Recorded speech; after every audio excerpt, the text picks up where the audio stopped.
Bonjour tout le monde. Cet après-midi, le Conseil des ministres se réunit pour parler donc de cette fameuse loi budget 2023, loi de finances 2023. Et ils vont parler de beaucoup de secteurs, à savoir la transition énergétique, l'écologie Ensuite, certainement le pouvoir d'achat, le bouclier tarifaire, et notamment le projet de loi de finances de sécurité sociale dont on nous rebat les oreilles en ce moment. Donc tout ça, c'est pour allouer des budgets à tous ces secteurs. Ok, ok.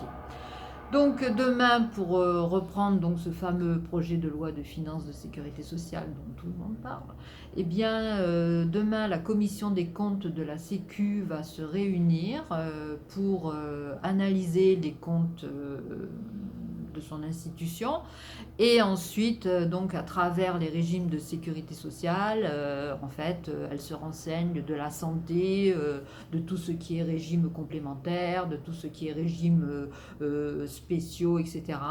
Ensuite, quand elle aura fini de se réunir, elle va rendre un rapport et ce rapport sera donc transmis au Parlement. Donc là, concernant ce fameux projet donc, de loi de finances sécu, eh bien il y a la rentrée parlementaire début octobre, mais ce rapport, ce sera examiné en première lecture qu'à partir, je crois, du 20 octobre, hein, il me semble. Voilà. Donc d'où la tension qui est en train de naître en disant ouais il va y avoir un 49.3 ou est-ce qu'il va y avoir un amendement. Alors dans un premier temps Macron avait dit ouais on sort le 49.3 dans le style un peu énervé puisqu'il n'a plus la majorité absolue, il n'a qu'une majorité relative, donc un peu énervé, donc il nous sort ça, voilà, mais ça va quand même un peu à l'encontre, même beaucoup, de ce qu'il racontait il n'y a pas si longtemps en disant je veux l'ouverture, la concertation, les dialogues. S'il nous fait un 49.3, hop. Par contre, Édouard Philippe, lui, était du style de dire en ce moment-là, apparemment, il a dit ouais, il faut que ça aille très vite. Alors, s'il faut que ça aille très vite, c'est le 49.3, Édouard Philippe, que tu nous sors, quoi. Ok, donc apparemment cette réforme de retraite devrait être mise en exergue là dans pas longtemps et va être examinée par les membres du gouvernement, tout ça.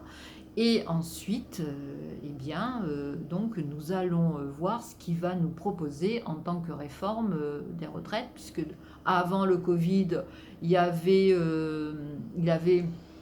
pensé à faire un système de capitalisation.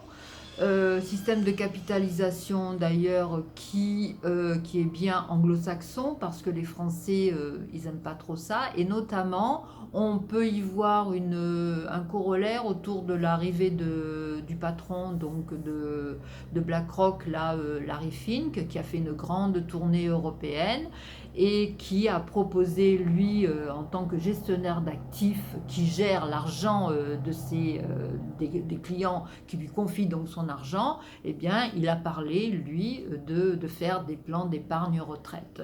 Donc il y a quand même quelque part une certaine corrélation avec le fait qu'on veuille reculer l'âge légal d'entrée à la retraite, hein, tout simplement.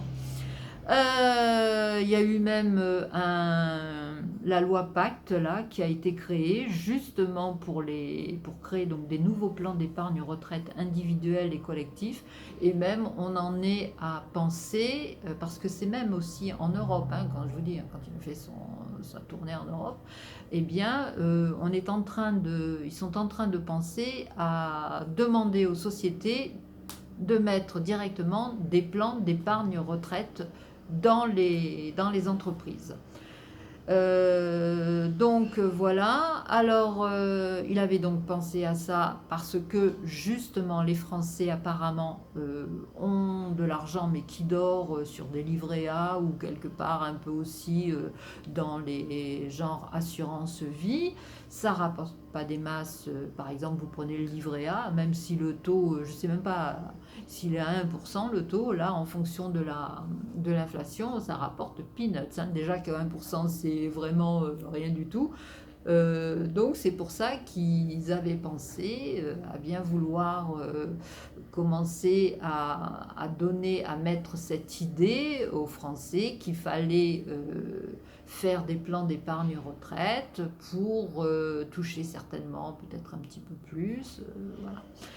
Bon, ensuite donc il avait pensé aussi à un système unique et qui donnait donc les mêmes règles pour tout le monde, où 1 € cotisé donc eh bien donnait les mêmes droits quelle que soit l'entrée au moment où le cotisant entrait, avec aussi l'espèce d'effacement de la profession du cotisant. Donc voilà, donc maintenant donc tout ça c'est zappé et on en est parce que le texte certainement va bientôt sortir, eh bien on en est à parler d'un report progressif de l'âge légal à 65 ans, avec une sorte d'ajout de 4 mois par an, plus dans une période bien définie, enfin encore une usine à gaz que seuls les super intellos vont pouvoir comprendre.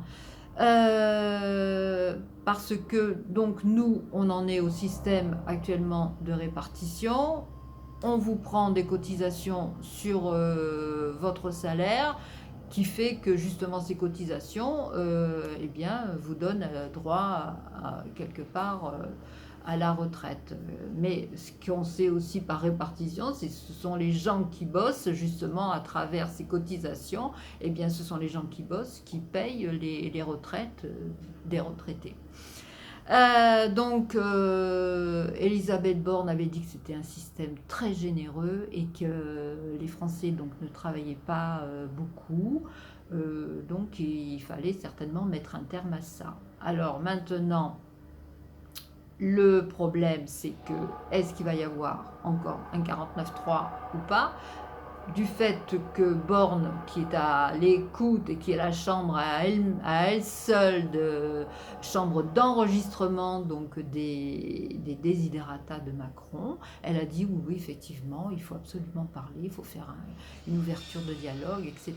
Donc on va s'attendre à ce qu'il y ait certainement des jours un peu houleux concernant cette réforme des retraites, puisque beaucoup dans l'opposition ne veulent pas que les gens arrivent à la retraite à un âge quand même 65 ans, 66 ans, voire ça se trouve. Ils veulent que l'âge de la retraite soit là maintenant à 60 ans ou 62 ans. Donc le fait que Macron dise il faut donc reculer cet âge comme ça veut dire que les seniors qu'on jetait avant, hein, qu'on mettait à Pôle emploi et qui terminaient leur retraite, qui terminaient, on va dire, leur vie active avec des trimestres de Pôle emploi, eh bien maintenant les seniors, soi-disant parce qu'ils ont un savoir-faire, il faut capitaliser ce savoir-faire. À l'époque, on les virait. Aujourd'hui, on dit que les seniors, c'est fantastique. Alors, ouais, ok, dans un monde qui se numérise, qui se robotise, intelligence artificielle, il n'y a guère que les jeunes maintenant qui pourront peut-être tirer leur épingle du jeu, mais les gens qui ont un certain âge, est-ce qu'on va quand même les garder dans la mesure où la société dans laquelle ils bossent, imaginons, est-ce que la société ne va pas fermer pour les garder? Si elle ferme, eh bien, ils vont se retrouver au chômage.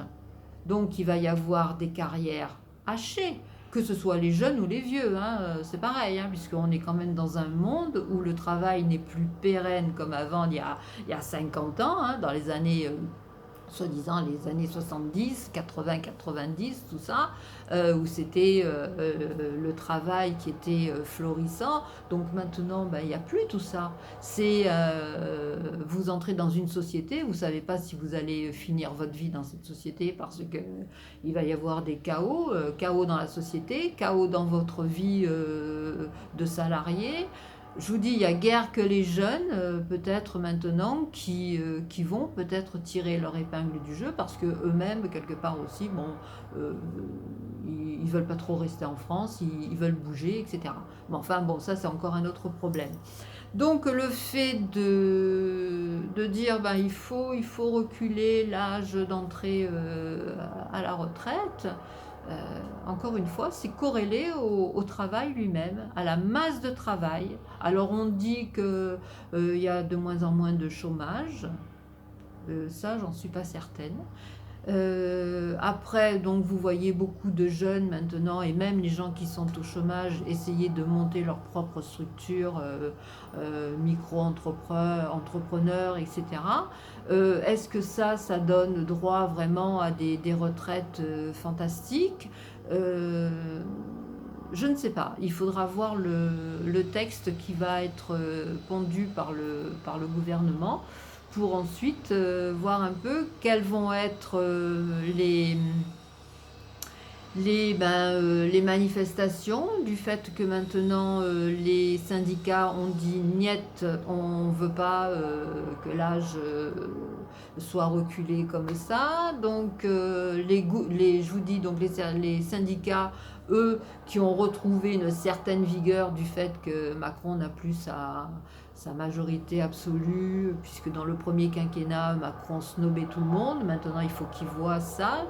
Par exemple, le projet de la réforme des retraites, il va certainement s'allier des personnes des LR qui sont Macron compatibles, qui vont peut-être voter pour lui. Il va faire un prosélytisme, ou alors il va y avoir des abstentions, donc ce qui va dire qu'il va y avoir encore des débats quelque part houleux, où les oppositions vont se mettre en place, d'où ce 49.3, et là il engage, enfin du moins c'est la première ministre qui va engager la responsabilité donc de son gouvernement, et voilà, donc c'est quand même fou parce que bon ben cette réforme des retraites, il y a beaucoup de gouvernements qui en ont parlé, qui ont commencé à émettre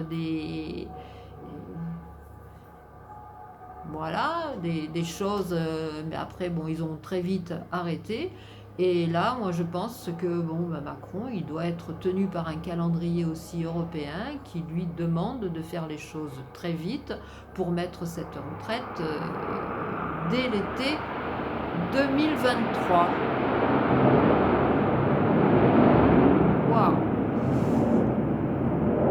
Donc voilà, alors qu'est-ce que ça va donner? Est-ce qu'on va parler de carrière longue, la pénibilité au travail? Est-ce qu'on va supprimer les régimes spéciaux? Est-ce que ensuite, est-ce qu'il y aura une indexation des pensions de retraite sur l'inflation? Donc voilà, il faut attendre ce fameux texte puisqu'ils vont certainement en parler dans pas longtemps. Voilà, donc attendons, attendons. Voilà, ben, je crois que c'était mon regard sur ce qui va s'annoncer, aussi bien sur le 49.3 ou pas, et sur le texte final de la réforme des retraites. Sur ce, bossez bien, et je vous souhaite aussi une bonne journée. Salut!